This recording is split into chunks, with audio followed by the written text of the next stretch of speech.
Assalamualaikum warahmatullahi wabarakatuh. Kembali di channel Jadi Begitu Ya, channelnya para pejuang NIP dan CPNS, bukan yang lain. Pada video kali ini kita akan kembali belajar tentang soal-soal TWK, tes wawasan kebangsaan. Soal yang saya bahas di sini adalah FR dari teman-teman saya waktu tes tahun 2018 dan juga pada saat 2019 yang kemarin. Pada intinya, teman-teman jika ingin berhasil dalam tes TWK itu, teman-teman harus menguasai materi dasar dulu. Ketika teman-teman sudah menguasai materi dasar, nah teman-teman akan lebih mudah dalam mengerjakan dan juga mempelajari soal-soal TWK yang model HOTS. Oke, tanpa berlama-lama langsung saja kita menuju ke pembahasan. Sebelum itu, kembali saya ingatkan jangan lupa untuk like, komen, dan subscribe supaya channel ini terus berkembang dan saya bisa memberikan informasi yang bermanfaat kepada teman-teman semua. Dan tak lupa saya akan mendoakan teman-teman yang menonton sampai akhir dan juga like, komen, dan subscribe. Semoga lolos CPNS, amin.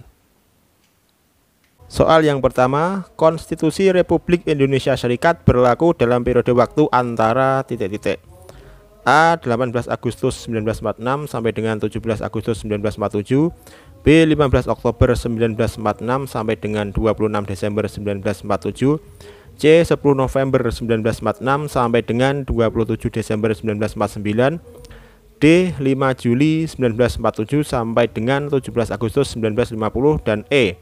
27 Desember 1947 sampai dengan 17 Agustus 1950. Untuk soal yang tipe ini adalah soal yang murni hafalan ya teman-teman. Dan bagi teman-teman jangan meremehkan soal yang tipe-tipe hafalan seperti ini, karena banyak dari peserta yang hanya menginginkan belajar soal-soal HOTS tetapi lupa belajar soal-soal yang dasar.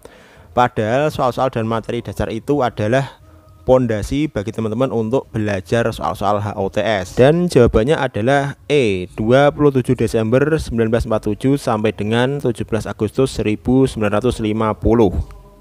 Baik, soal yang kedua, Indonesia adalah negara kepulauan yang berciri Nusantara yang batas-batasnya diatur oleh undang-undang.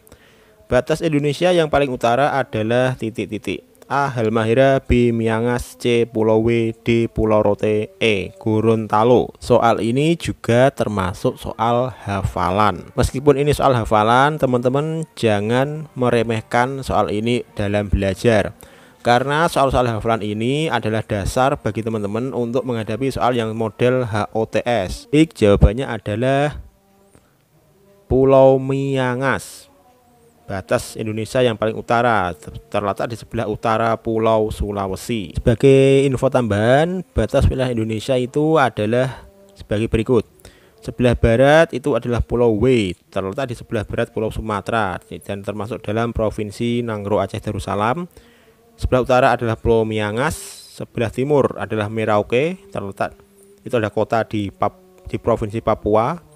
Kemudian di sebelah selatan adalah Pulau Rote, terletak di sebelah selatan Kepulauan Nusa Tenggara Timur. Silakan teman-teman catat batas-batas ini sebagai tambahan materi teman-teman. Lanjut ke soal nomor 3. Hasil pemeriksaan keuangan negara diserahkan kepada titik-titik. A. Menteri Keuangan, B. Presiden, C. DPR, DPD, dan DPRD, D. MPR, dan E.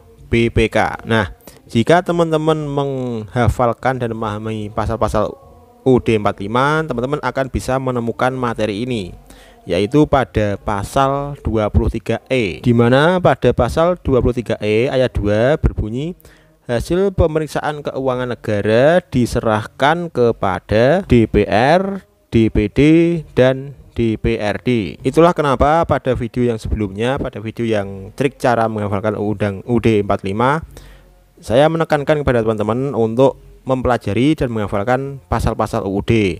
Kenapa? Karena dengan menghafalkan dan memahami pasal-pasal UUD, teman-teman bisa sekaligus belajar tentang tata negara. Oke, lanjut ke soal yang berikutnya.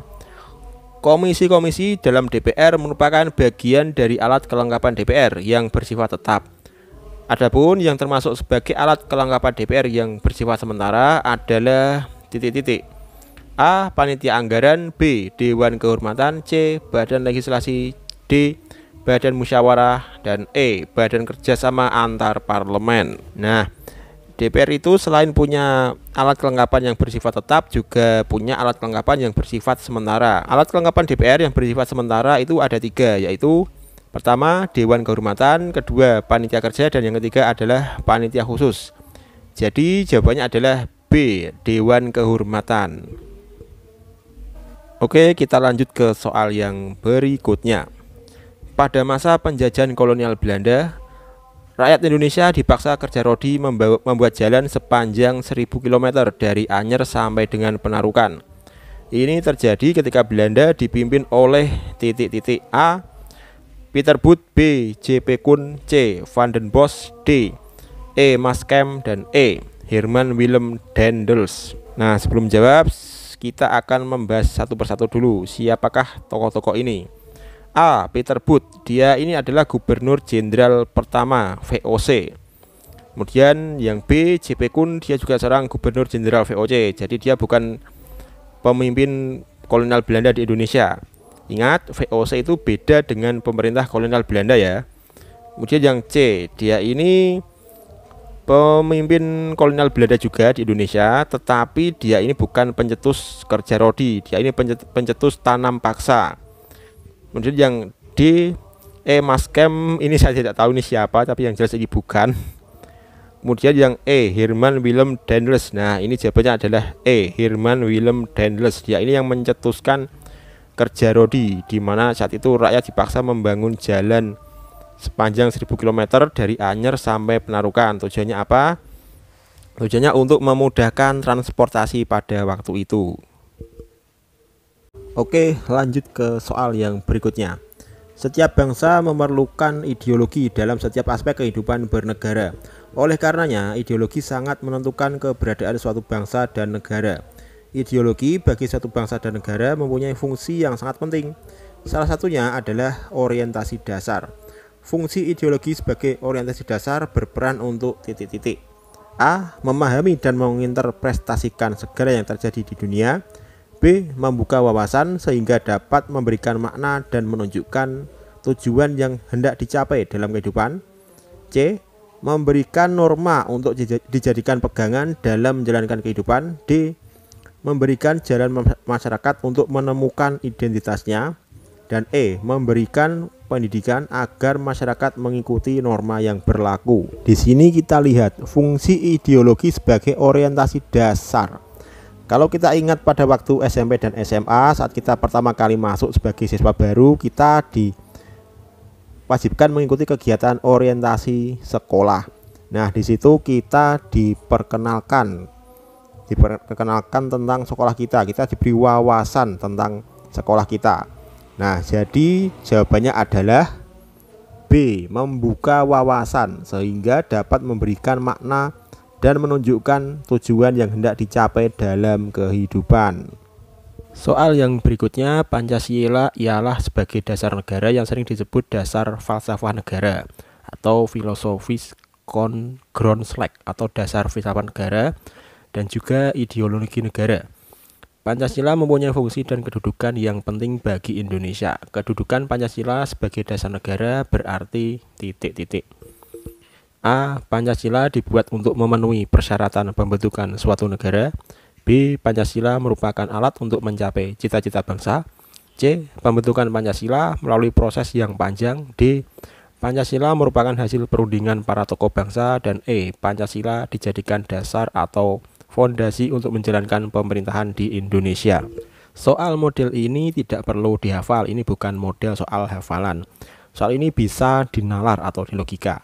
Di sini kita lihat ada kata kunci sebagai dasar negara.